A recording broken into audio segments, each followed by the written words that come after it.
चुड़ैल बच्ची। पुनीत अपनी पत्नी आयशा को बहुत प्यार करता था।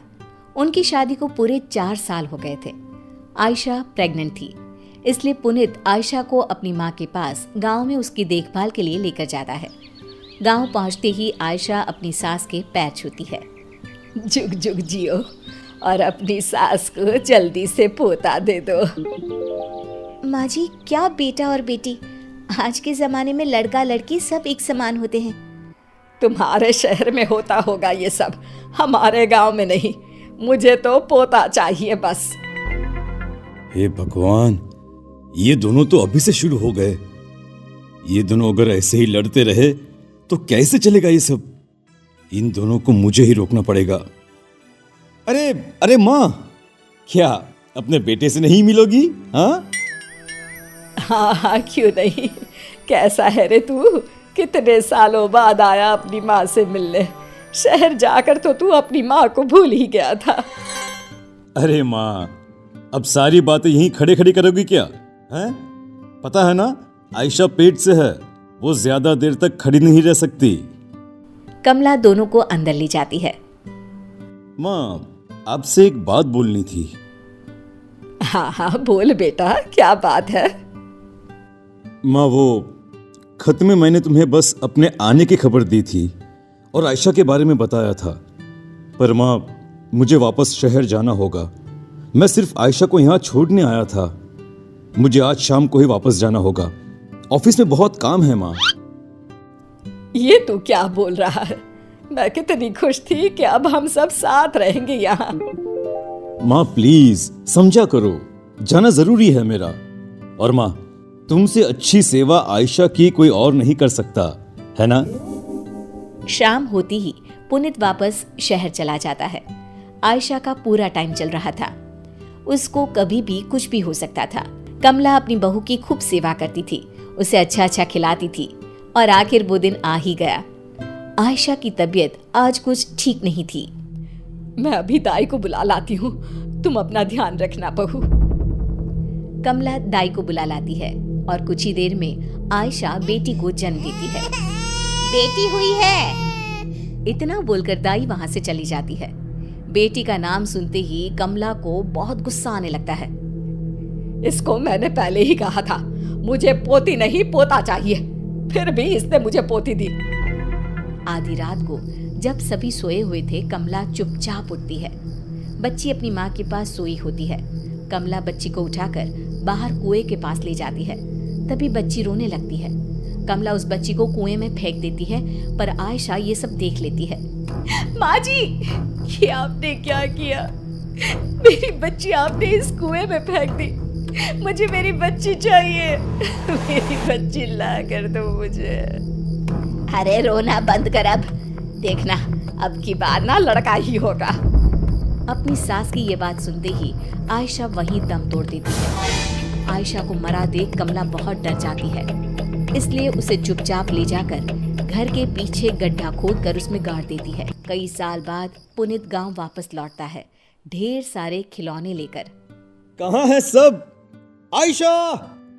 अरे माँ, कहाँ गए सब? हे भगवान, मुझे भी उठा ले। ये दिन देखने से पहले तूने मुझे क्यों नहीं उठा लिया? माँ, क्या बात है? आप ऐसे क्यों बोल रही हो? और हाँ, आयशा और मेरी बच्ची कहाँ है? आपका खत मिला था मुझे, आपने बताया था ना मेरी बेटी हुई है। कहाँ है वो?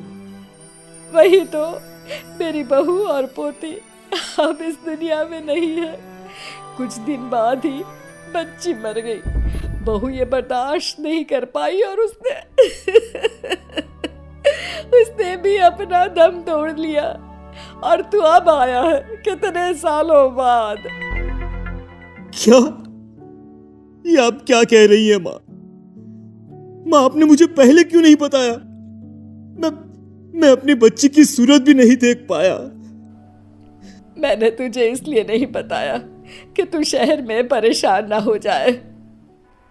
और अब मैं तेरी दूसरी शादी करूंगी, देखना, वो बहू मुझे जरूर पोता देगी। पुनीत का रो रो कर बुरा हाल था। रात का समय था। उसकी नजर खिड़की से बाहर तारों पर थी। उसे नींद नहीं आ रही थी। तभी खिड़की से एक चुड़ैल बच्ची झांकने लगती है। पापा, पापा मुझे बचा लीजिए। कौन है वहाँ? पुनीत बाहर जाकर देखता है तो वो बच्ची वहां से भाग जाती है। अरे क्या हुआ बेटा, इतनी रात गए तू यहाँ क्या कर रहा है? चल अंदर जा, सो जा। माँ अभी खिड़की पर कोई था जिसकी सूरत बहुत डरावनी थी। वो मुझे पापा बोलकर पता नहीं कहाँ गायब हो गई। अरे ये गांव है बेटा, गांव में आए दिन छलावा घूमते रहते हैं, मतलब भूत चुड़ैल। जरा संभल कर रहना। हाँ चला बंदर, रात को ऐसी बातें नहीं करते। सुबह होते ही माँ, मेरा मन अब इस गांव में बिल्कुल भी नहीं लग रहा, इसलिए मैं सोच रहा था क्यों न मैं वापस शहर चला जाऊं। बेटा मैं तो कहती हूँ तू दूसरी शादी कर ले, पत्नी आ जाएगी तो तेरा जीवन फिर से हरा भरा हो जाएगा। नहीं माँ, मैं अब शादी नहीं करूंगा और मैंने अपना सामान भी पैक कर लिया है, तो मैं शहर के लिए अभी निकल रहा हूँ। पुनीत अपनी माँ की जरा भी नहीं सुनता।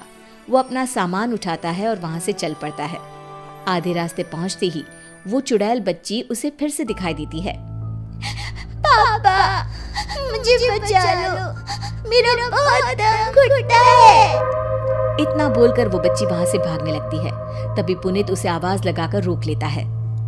रुको, कौन हो तुम और तुम ये क्या बोलती रहती हो? मुझे बचा लो, मुझे बचा लो। मुझे बताओ, तुम्हें कोई परेशान करता है क्या? तब उस चुड़ैल बच्ची की आंखें लाल हो जाती है। तुम्हें ठीक से सुनाई नहीं देता क्या? मैंने पापा भी बोला था। ये तो चुड़ैल है, पर ये चुड़ैल बच्ची मुझे पापा क्यों बोल रही है? मैं इसे पूछता हूँ। पुनीत उससे कुछ पूछता, इतने में ही वो बच्ची वहां से भाग जाती है। पुनीत उसके पीछे भाग रहा होता है। तभी वो चुड़ैल बच्ची कुएं में जाकर कूद जाती है। रुको! और तभी पीछे से उसकी माँ आके उसे पकड़ लेती है। बेटा तू गया नहीं, और ये तू क्या करने चला था? मैं तुझे नहीं पकड़ती तो अभी इस कुएं के अंदर होता। पुनीत उस चुड़ैल बच्ची के बारे में अपनी माँ को सब कुछ बता देता है। ये सुनकर कमला बहुत डर जाती है, क्योंकि कुछ साल पहले उसी ने अपनी पोती को कुएं में फेंक कर मार डाला था। कुछ नहीं बेटा, मैंने तुझे बताया था ना, इस गांव में बहुत छलावे घूमते रहते हैं। वो छलावा तुझे मारने आया था और कुछ नहीं। वो छलावा नहीं था, उस बच्ची की आंखों में बहुत दर्द था, जैसे कुछ बताना चाहती हो। मुझे पता करना ही होगा, आखिर वो चुड़ैल बच्ची मुझसे क्या चाहती है, मुझे क्या बताना चाहती है। उस बच्ची से मुझे दोबारा मिलना पड़ेगा। इसके लिए मुझे यहीं रहना होगा गांव में। अरे इसे ये अचानक से क्या हो गया? अभी तो बड़ी जिद कर रहा था कि मुझे यहाँ नहीं रहना, शहर जाना है। अरे पता नहीं क्या हो जाता है इसे। दोनों वहां से घर वापस चले जाते हैं। आधी रात का समय था। पुनीत गहरी नींद में सोया होता है। तभी उसे किसी के रोने की आवाज सुनाई देती है।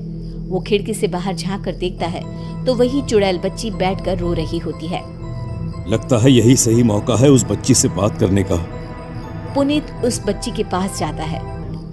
पापा मुझे बचा लो, मुझे बहुत घुटन होती है। बेटी क्या बात है, मुझे नहीं बताओगी? और तुम मुझे बार बार ये पापा पापा क्यों बोलती रहती हो? क्योंकि आप मेरे पापा हो। ये सुनकर पुनीत चौंक जाता है। क्या? ये तुम क्या बोल रही हो? मेरी तो कोई भी बेटी नहीं थी। पापा शायद आप भूल गए, आपकी एक बेटी थी जिसे पैदा होते ही आपकी माँ यानी मेरी दादी ने मुझे कुएं में जिंदा ही फेंक दिया, क्योंकि उन्हें पोती नहीं चाहिए थी। मुझे कुएं में फेंकते हुए मेरी माँ ने देख लिया और ये देखते ही मेरी माँ ने वही दम तोड़ दिया। किसी को कुछ पता ना चले इसलिए दादी ने चुपचाप घर के पीछे मेरी माँ को गाड़ दिया। बेटी, मेरी बच्ची, मेरी बेटी, आजा, आजा मेरे पास। अपने पापा के गले नहीं लगेगी क्या? आ बेटा आ। वो बच्ची अपने पापा के गले लग जाती है। पीछे से कमला सब देख रही थी। मुझे माफ कर दो बेटा। नहीं माँ, मैं तुम्हें कभी भी माफ नहीं कर सकता। आज से तुम मेरी माँ नहीं और मैं तुम्हारा बेटा नहीं। तुमने खून किया है माँ, खून, मेरी पत्नी का और मेरी बच्ची का। मैं तुम्हें कभी माफ नहीं करूंगा। पुनीत पुलिस को बुलाकर अपनी मां को पुलिस के हवाले कर देता है और गांव के कुछ लोगों की मदद से कुएं से बच्ची का कंकाल निकलवाकर उसका अंतिम संस्कार कर देता है। अंतिम संस्कार होते ही चुड़ैल बच्ची अपने पापा को हाथ हिलाते हुए वहां से गायब हो जाती है।